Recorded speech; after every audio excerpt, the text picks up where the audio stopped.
అమెరికాలో భారత సంతతికి చెందిన తెలుగువారు కొన్ని రంగాల్లో అదరగొడుతూ కీలక పదవులు చేపడుతుంటే మరోవైపు అంతుచిక్కని కారణాలతో మృతి చెందుతున్నారు.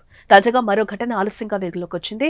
ఓపెన్ ఏఐ కాపీరైట్ విషయాన్ని బహిరంగంగా నిలదీసిన 26 ఏళ్ల సుచిర్ బాలాజీ అనుమానాస్పద స్థితిలో మృతి చెందారు.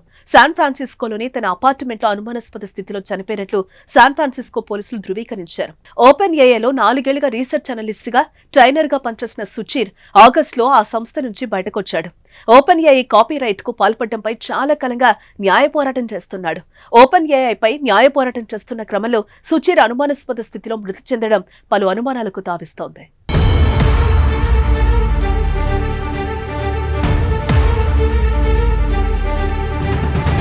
San Francisco office of the chief medical examiner అతని మరణాన్ని ఆత్మహత్యగా తేల్చగా అతని అపార్ట్మెంట్లో ఆత్మహత్య గల ఎటువంటి ఆధారాలు దొరకలేదు అని అధికారులు తెలిపారు. నవంబర్ 26న సుచిర్ ఆత్మహత్య చేసుకున్నట్లుగా మెడికల్ ఆఫీసర్లు పోలీసులు ధృవీకరించారు.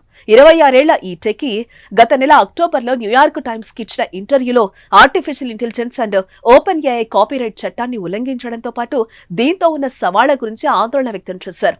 ఓపెన్ ఏఐలో పనిచేసిన సుచిర్ ఆ కంపెనీ చేస్తున్న కాపీరైట్ ఉల్లంఘనలపై చాలా రోజులుగా న్యాయ పోరాటం చేస్తూ వస్తున్నాడు.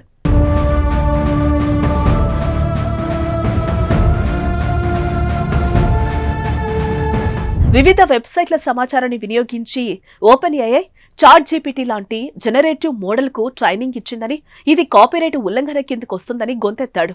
3 నెలల క్రితం యుఎస్ కాపీరైట్ చట్టాన్ని ఉల్లంఘించి చాట్ జీపీటీని డెవలప్ చేస్తున్నారని బహిరంగంగానే విమర్శించాడు.